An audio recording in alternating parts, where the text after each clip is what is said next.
publicados, 26 estão traduzidos para outros idiomas, presente em mais de 40 países.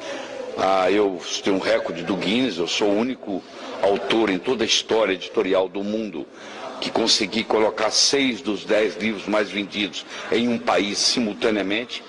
Eu cheguei a ter o primeiro, o segundo, o terceiro, o sétimo, o oitavo e o nono livros mais vendidos no Brasil. E eu só tinha 6 livros no mercado na época. Eu produzi 113 DVDs médicos em assuntos diferentes.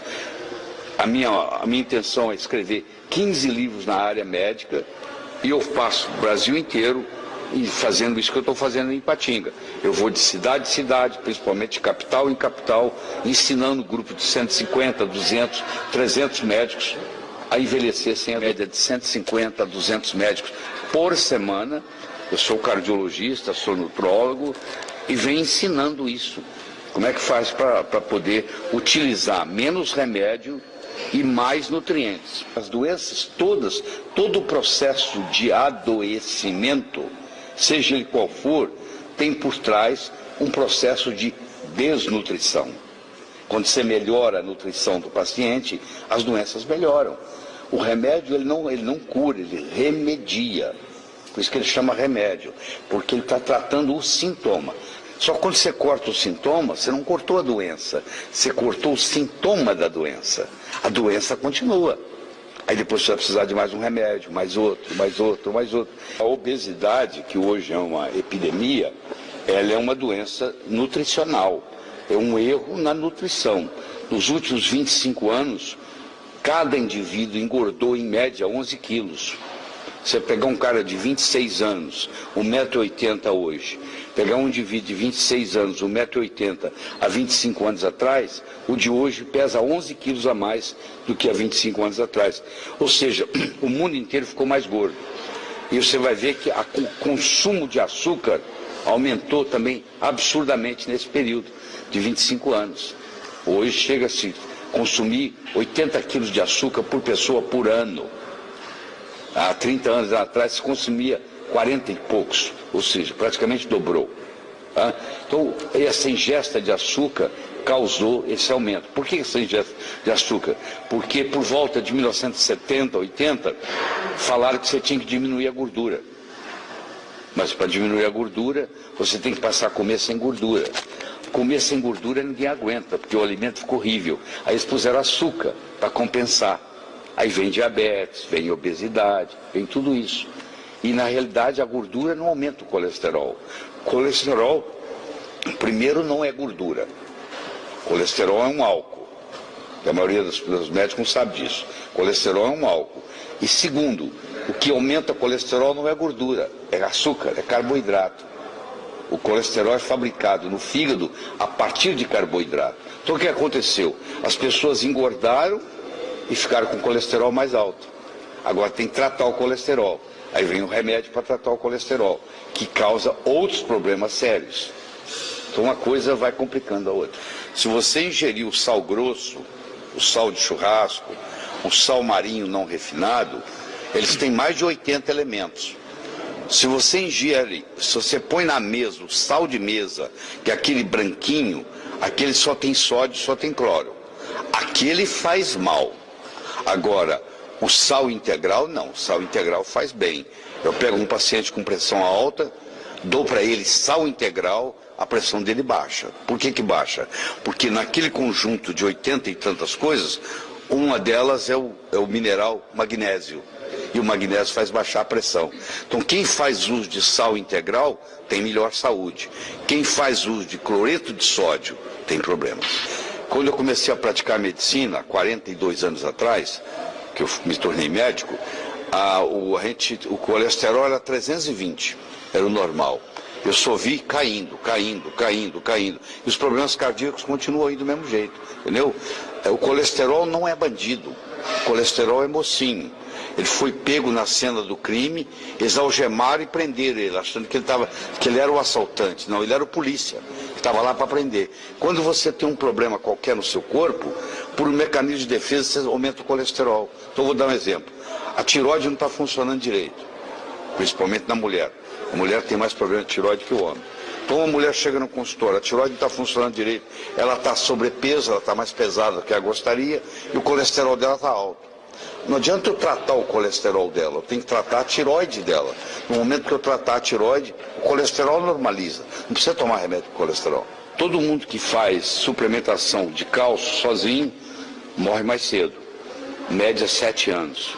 Porque aquele cálcio que você ingere, não necessariamente vai para o osso. Ele pode ir para o coração, para a coronária, para a aorta, para a válvula cardíaca e causar uma calcificação. Pode ir para o joelho. Então dá uma série de problemas. Então os estudos e mais estudos vêm mostrando que você não pode fazer suplementação de cálcio sozinho. Se você ingerir cálcio, você tem que ingerir cálcio, magnésio, boro, vitamina D3, vitamina K2, para não ter osteoporose. A osteoporose tem uma predisposição genética sim, mas a osteoporose ela começa na adolescência. É a mulher que toma anticoncepcional, entendeu? Eu sei que é difícil ficar sem um anticoncepcional, mas o que eu quero dizer é o seguinte, quando ela começa a tomar anticoncepcional, o osso dela já começa a ter problema, porque aí ela não ovula mais. Por isso que o anticoncepcional se chama anovulatório. Ele não ovula, você não ovula mais. Por não ovular mais, ela não produz progesterona. E se ela não produz progesterona, o osso dela começa a ficar fraco. Já aos 15 anos de idade, quando ela começou o anticoncepcional. E aí quando chega, ela tem 50, 55, 60, o osso já está fraquinho, qualquer movimento que ela faz quebra o osso. Aí ela pensa assim, eu caí e quebrei o fêmur. Eu falo, não, você quebrou o fêmur e caiu. Essas pessoas que acham que caiu e quebrou o fêmur, na realidade elas quebram com uma torção, um movimento brusco. Elas quebram o fêmur como se é sustentado pelas duas pernas. Faltou uma, você cai.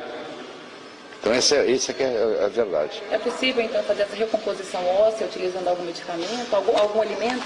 Claro que existe. Não precisa tomar medicamento nenhum. Você tem que fazer uma combinação de cálcio, de magnésio, de boro, de vitamina D3, de vitamina K2 e de vitamina A. Isso é o melhor medicamento que existe para a osteoporose. Na realidade, os remédios que estão no mercado para a osteoporose, depois de 4, 5 anos, o tiro sai pela culatra. Existem os alendronatos da vida, que causam, inclusive, necrose mandibular. Nos Estados Unidos, você vai num dentista, a primeira coisa que ele te pergunta é se você está tomando alendronato.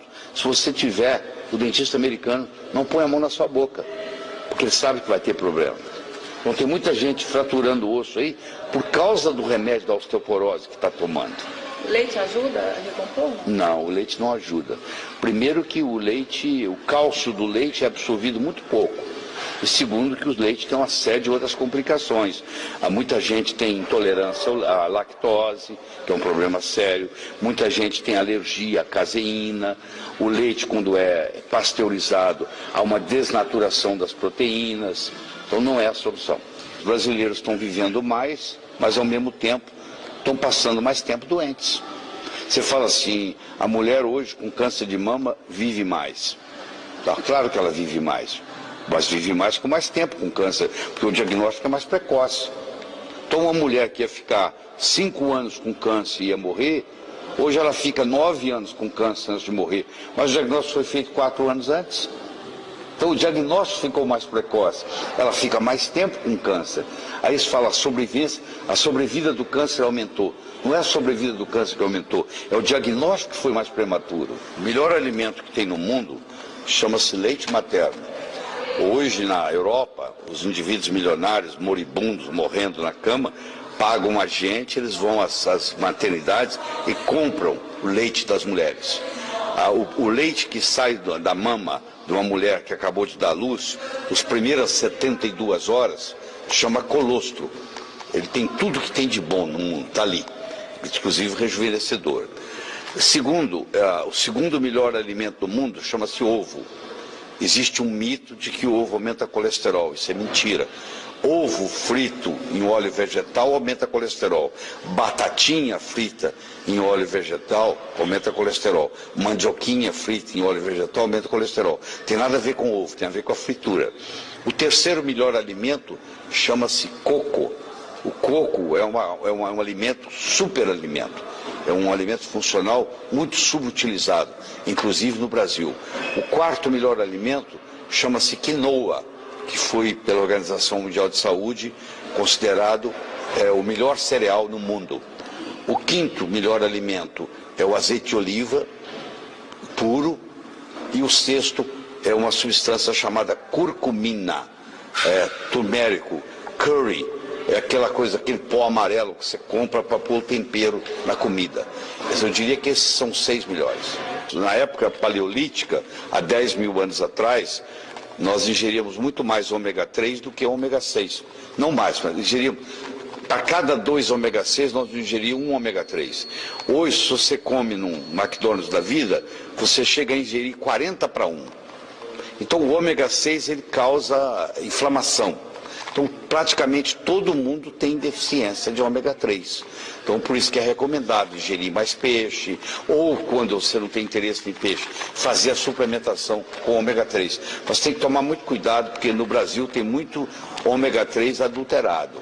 E quando ele é oxidado, é pior do que se tomasse, se não tomasse. Vitamina D3 não é vitamina, é um hormônio. É o hormônio esteroidal mais potente que existe no corpo humano. Ela advém do sol.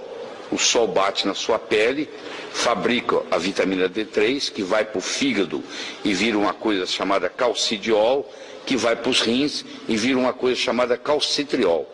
Como ninguém mais toma sol, que é convencer a população que sol faz mal, a sua avó não está preocupada com câncer de pele, nem seu avô. O pescador lá do Nordeste, ele sai com o barco às 6 horas da manhã e volta às 6 horas da tarde. Ele faz 365 dias por ano, ele não usa nenhum protetor solar, ele está preocupado com isso. Mas convenceram você que você tem que passar protetor solar, que você tem que fugir do sol. Conclusão, os brasileiros são deficientes em vitamina D3. 96% dos brasileiros têm vitamina D3 baixa. E a vitamina D3, ela administra, ela controla 10% da genética do ser humano. Nós temos 23 mil genes, ela controla em torno de 2 mil genes. Quando ela falta, predispõe a uma série de doenças, inclusive doenças autoimunes, como a esclerose múltipla. Então é um problema muito sério. Então eu digo para a pessoa, ou você toma sol, ou você faz suplementação com vitamina D3. Não tem outra saída. Felicidade é um estado de espírito. Não tem nada a ver com o seu sucesso. Você pode encontrar uma lavadeira, ganhando meio salário mínimo, cantarolando na beira do rio, lavando roupa, feliz da vida. Você pode encontrar um multibilionário que está no inferno astral dentro da sua mansão. Então é importante a pessoa entender isso. É um estado de espírito. Agora, você obter sucesso, isso é uma lei, isso é uma regra, isso é uma disciplina, isso pode ser estudado. Lá nos Estados Unidos, 40% dos médicos são estrangeiros. Eu era um deles. Você faz uma prova, que é difícil de passar, muito difícil, chama SFMG, e você valida o seu diploma lá. Eu não vejo nada errado de um médico ir para outro país, contanto que ele passe na prova. Mas eu acho que isso aí é mais conversa do que barulho, do que qualquer outra coisa. Vou te falar por quê. O Brasil tem 350 mil médicos, chegaram 400. O que é 400 médicos em 350 mil? Nada. Você entendeu? Nada, praticamente nada.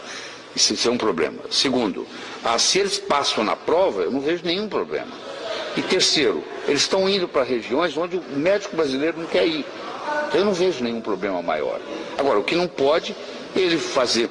O brasileiro que forma lá fora, ele praticar medicina aqui, ele tem que fazer uma prova. Por que o médico estrangeiro também tem que passar pela mesma prova? Só isso.